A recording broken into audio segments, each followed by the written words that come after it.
Electrostatic में हम start करते हैं अबाउट इलेक्ट्रिक चार्ज। इस वीडियो में हम पढ़ेंगे इलेक्ट्रिक चार्ज क्या होता है, काइंड ऑफ इलेक्ट्रिक चार्ज क्या है, चार्ज के टाइप्स कितने हैं, उनकी प्रॉपर्टीज़ क्या हैं और चार्ज की यूनिट क्या है, डायमेंशन क्या है, यानी कि बेसिक इलेक्ट्रिक चार्ज के बारे में जो भी हम यहाँ पे कम्प्लीटली पढ़ेंगे। तो अबाउट इलेक्ट्रिक चार्ज इसको कम्प्लीटली समझने के लिए इस वीडियो को एंड तक जरूर देखें।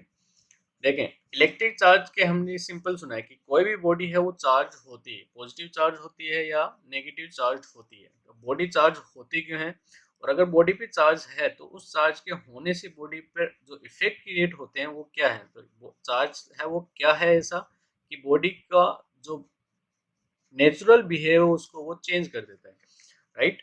तो सिंपली हमने देखा है कि इस वर्ल्ड में हमारे पास जितने भी ऑब्जेक्ट्स हैं वो न्यूट्रल फॉर्म में होते हैं। तो every object, every body, objects are in neutral form. तो न्यूट्रल फॉर्म होने का मतलब क्या है कि अगर उसके पास एक बॉडी लें और उस पर जितना पॉजिटिव चार्ज है उतना ही उस पर क्या मिलेगा, हमें नेगेटिव चार्ज। तो दोनों एक दूसरे कैंसिल करेंगे तो वो न्यूट्रल हो गई, यानी कि उस पर जो टोटल चार्ज है उसकी वैल्यू कितनी हो गई, जीरो हो गई, राइट। अब देखो इलेक्ट्रिक चार्ज हुआ क्या है क्या, और हम इसके बाद इसके होने से बॉडी पे क्या इफेक्ट पड़ते हैं। तो सिंपली हम लिखें electric charge is an intrinsic property.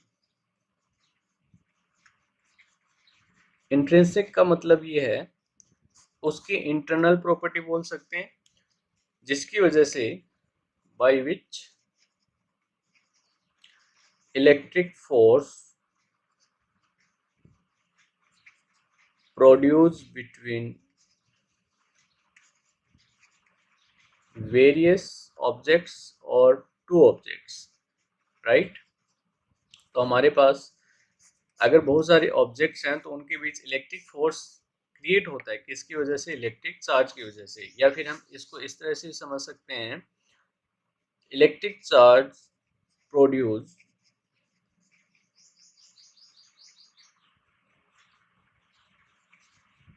Electric and magnetic field.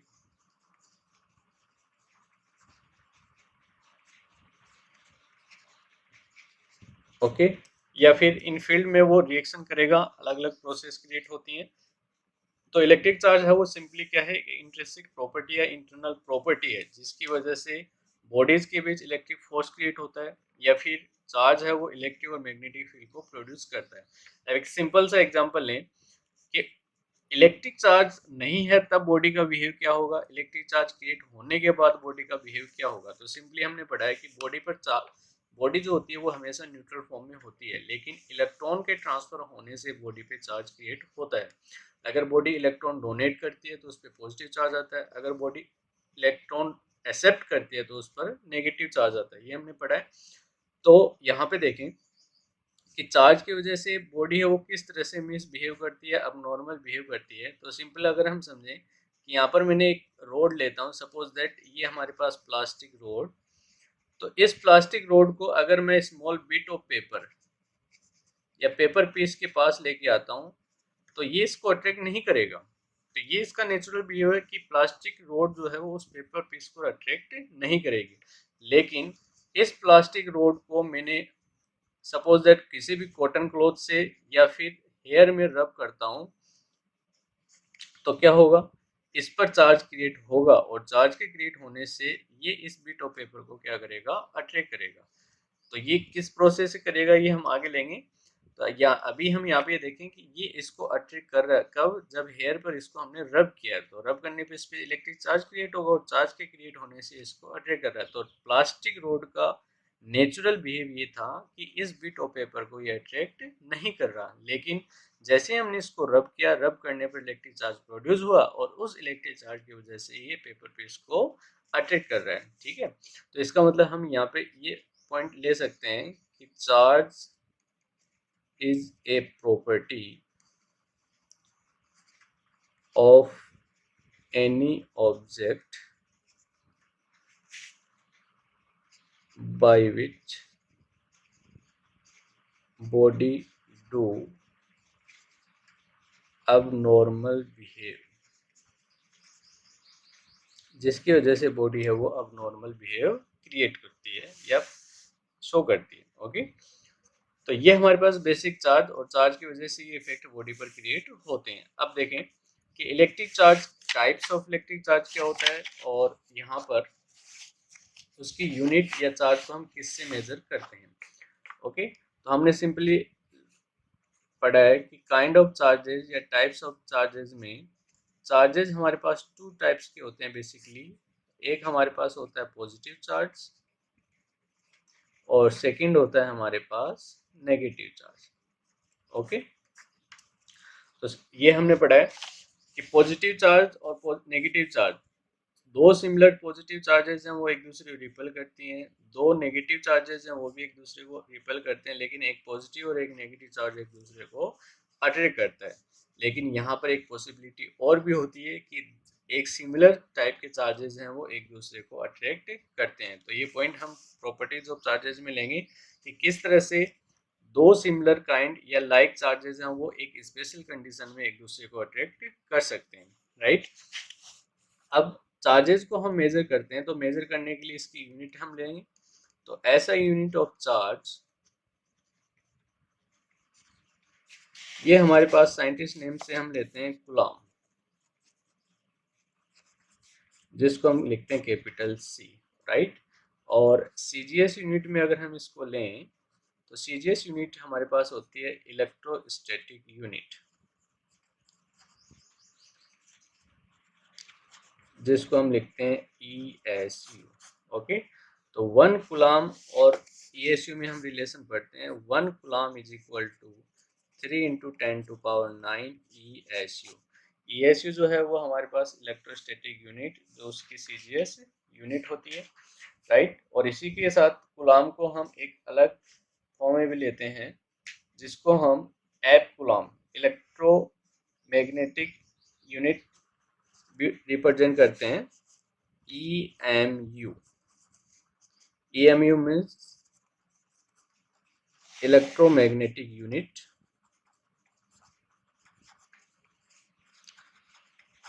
Okay, and 3 × 10⁹ ESU जो है वो 1/10 EMU के इक्वल होता है या एफ कूलम होता है।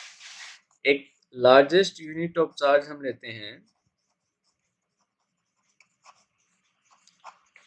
Largest unit of charge that is Faraday, and 1 coulomb जो होता है वो हमारे पास 1 फेराडे जो होता है वो हमारे पास 96,500 कूलम के इक्वल होता है।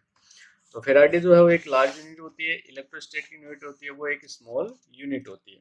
ओके, ये हम एक क्वेश्चन के थ्रू प्रूव करेंगे कि कूलम जो है वो एक लार्ज यूनिट होती है, और स्मॉल यूनिट अगर हम लेते हैं स्मॉल यूनिट ऑफ चार्ज, तो स्मॉल यूनिट में जैसे हम ले सकते हैं 1 मिली कूलम जो होता है हमारे पास 10⁻³ कूलम के इक्वल, 1 माइक्रो कूलम जो होता है हमारे पास 10⁻6 कूलम के इक्वल, और 1 नैनो कूलम जो हमारे पास होता है 10⁻9 कूलम। तो ये जो प्रीफिक्स हम यूज लेते हैं तो इनका यूज करके हम इसको एक स्मॉल फॉर्म में ले सकते हैं। ओके, तो ये हमारे पास था बेसिक अबाउट चार्ज। अब चार्ज के इफेक्ट जो है वो हम देखते हैं कि बॉडी को अगर हम चार्ज करते हैं तो किन मेथड का यूज करके हम बॉडी को चार्ज कर सकते हैं, और उन मेथड से बॉडी पे चार्ज क्रिएट होने से क्या क्या इफेक्ट क्रिएट होते हैं। तो यहाँ पे बेसिकली हम 3 प्रोसेस लेते हैं किसी भी बॉडी को हम चार्ज करते हैं। तो हमारे पास फर्स्ट प्रोसेस जो आता है वो आता है हमारे पास चार्जिंग बाई फ्रिक्शन।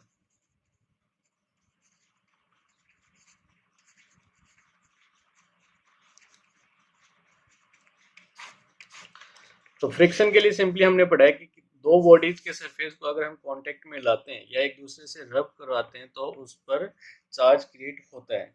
अब चार्ज के लिए क्रिएट होने का रीजन जो हमने पढ़ा है, मेन जो रीजन होता है वो ट्रांसफर ऑफ इलेक्ट्रॉन।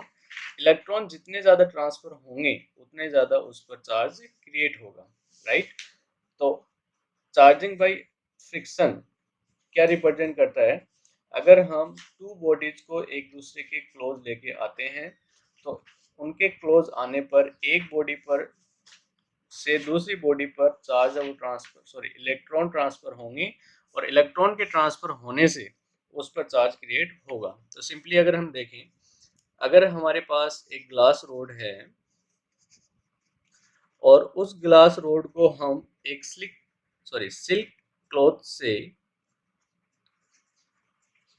रब करते हैं, तो दोनों को अगर हम आपस में रब करवाएं तो इस ग्लास रोड पर तो आता है हमारे पास पॉजिटिव चार्ज और इस पर हमारे पास आता है नेगेटिव चार्ज, राइट। इसी तरह अगर हम एक कैट स्किन को एबनोइट है वो एक हमारे पास हार्ड प्लास्टिक होता है, तो अगर हम उसको कैट फर या कैट स्किन को हम एबनोइड रोड से रब करवाते हैं, तो रब करवाने पर सेम इस पे हमारे पास पॉजिटिव चार्ज आएगा और इस पे हमारे पास नेगेटिव चार्ज आ रहा है। तो इसका मतलब ये हुआ कि पॉजिटिव और नेगेटिव चार्ज आने का रीजन ग्लास रोड से इलेक्ट्रॉन ट्रांसफर हो रहे हैं सिल्क क्लॉथ पर, तो इसका मतलब इस पे पॉजिटिव चार्ज और इस पे नेगेटिव चार्ज। और सेम यहाँ से भी कैट स्किन से इलेक्ट्रॉन ट्रांसफर हो रहे हैं एबनोइड रोड पर, तो इस पे पॉजिटिव चार्ज और इस पे नेगेटिव चार्ज। तो फ्रिक्शन होने की वजह से इलेक्ट्रॉन का ट्रांसफर होगा और ट्रांसफर होने के कारण बॉडीज हैं वो क्या होंगी, चार्ज होंगी। ओके, तो सिंपली हम इसको रिप्रेजेंट कर सकते हैं, when two bodies are contact to each other और rub to each other, then due to transfer of electron bodies are charged, bodies जो हैं वो चार्ज होती हैं। तो इस प्रोसेस को हम क्या रिप्रेजेंट कर सकते हैं, charging by induction. Then this process is charging by friction. तो ये हमारे पास प्रोसेस होगी, वो कौन सी होगी, चार्जिंग बाय फ्रिक्शन। ओके, तो जितना ज़्यादा हमारे पास फ्रिक्शन होगा उतना ही ज़्यादा हमारे पास बॉडी पे चार्ज आएगा। तो सिंपल देखो, फ्रिक्शन का हम एग्जांपल ले सकते हैं। अगर हम कॉम्ब और हेयर की बात करें, अगर हम बालों में कंघी करते हैं तो कॉम्ब और हेयर भी आपस में चार्ज होंगे। अगर हमारे पास हेयर है वो ड्राई है, तो हमारे पास जब भी हम कॉम्ब को इसमें हेयर में घुमाएंगे तो इस पे जो चार्ज होगा वो हाई अमाउंट चार्ज होगा, यानी कि इस पे हाई अमाउंट चार्ज आएगा। और हाई अमाउंट चार्ज होने का रीजन क्या होगा कि ड्राई हेयर में कॉम्ब के साथ फ्रिक्शन की वैल्यू ज़्यादा हो, फ्रिक्शन ज़्यादा होने से इलेक्ट्रॉन ट्रांसफर ज़्यादा होगा और इलेक्ट्रॉन ट्रांसफर ज़्यादा होने से चार्ज उस पर ज़्यादा आएगा। क्लियर? तो ये हमारे पास प्रोसेस है charging by friction. Second process हम लेते हैं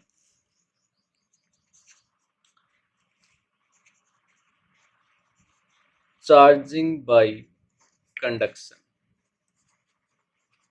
चार्जिंग बाई कंडक्शन का मतलब देखें, अगर हम एक चार्ज बॉडी को दूसरी अनचार्ज बॉडी के पास लेके आते हैं या फिर दो चार्ज बॉडी को हम एक दूसरे के पास लेके आएंगे तो चार्ज है वो ट्रांसफर होगा और चार्ज के ट्रांसफर होने के कारण बॉडीज पर चार्ज है वो प्रेजेंट होगा। तो इस प्रोसेस को हम किस से रिप्रेजेंट कर सकते हैं, चार्ज बाई कंडक्शन।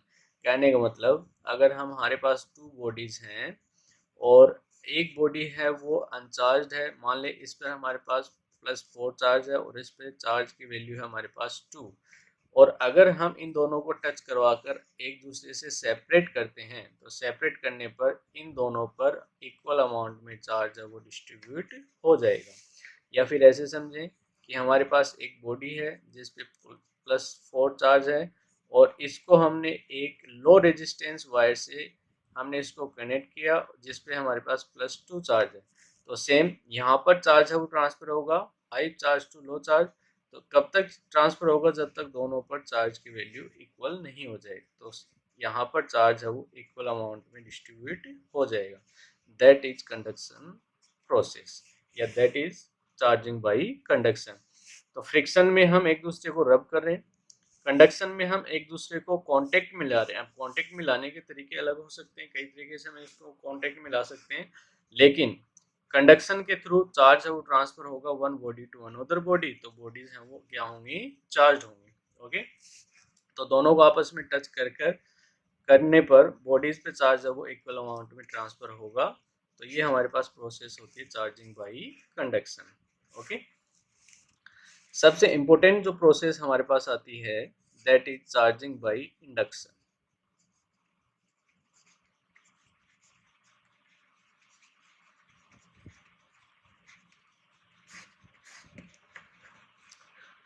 इंडक्शन का मतलब एक सिंपल मीन अगर हम समझे, एक बॉडी के पास पावर है मेरे पास P1 और एक बॉडी है उसके पास कोई भी पावर नहीं है या वो पावरलेस है या कोई भी एक क्वांटिटी माने।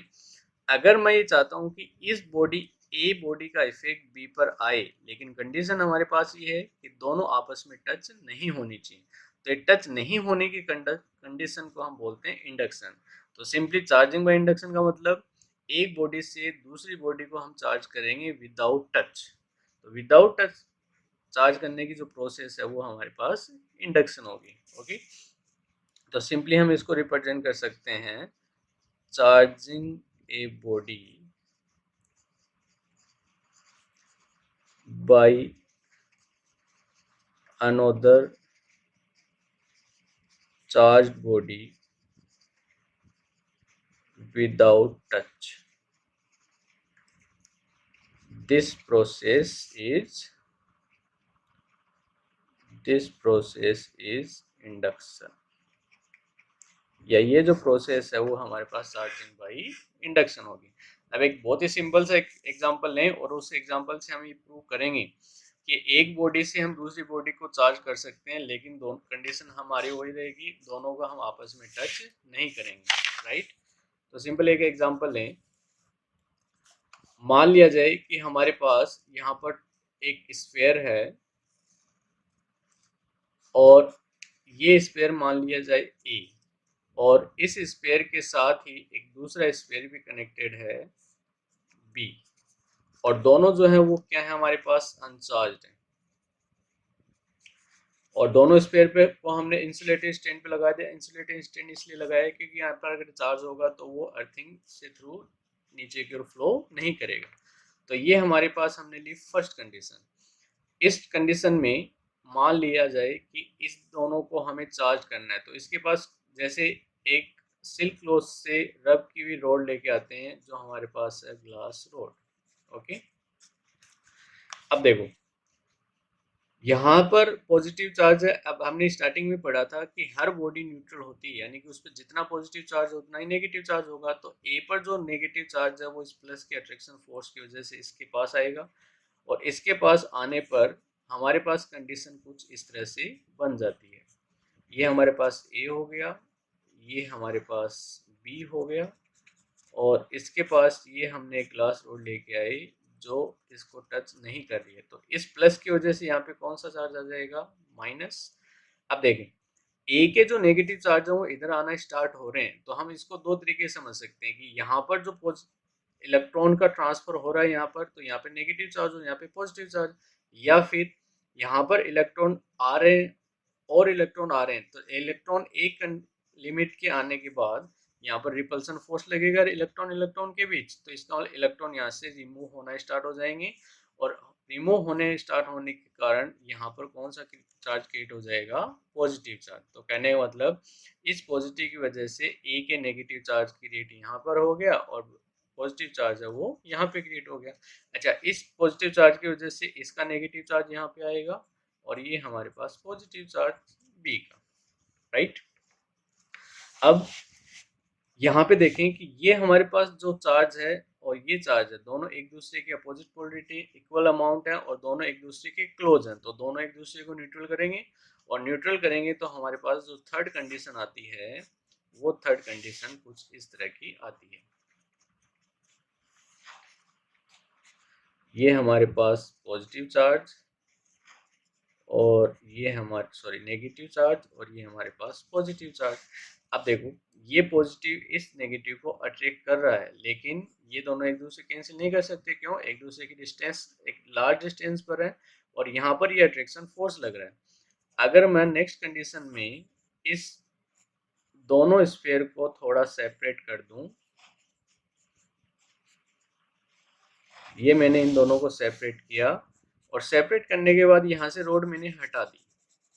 तो रोड हटाने से क्या होगा, ये अट्रैक्शन फोर्स हट गया और अट्रैक्शन फोर्स हट गया तो ये नेगेटिव चार्ज इधर शिफ्ट होगा और इसके अट्रैक्शन से ये पॉजिटिव इधर आ जाएगा। तो इसका मतलब लेयर साइड जो है स्फीयर की वो चेंज हो जाएगी। तो ये नेगेटिव और ये हमारे पास पॉजिटिव। और अगर हम इन दोनों स्फीयर को थोड़ा और सेपरेट करते हैं तो और सेपरेट करने पर चार्ज जो है वो इक्वली पूरे स्फीयर में डिस्ट्रीब्यूट हो जाएगा।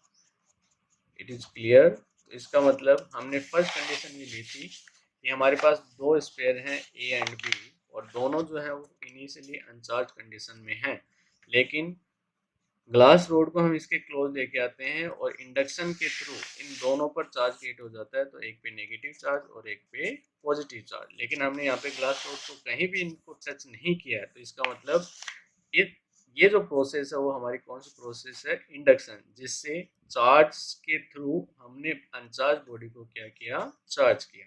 तो ये हमारे पास एक इम्पोर्टेंट प्रोसेस है बॉडी को चार्ज करने की। क्लियर।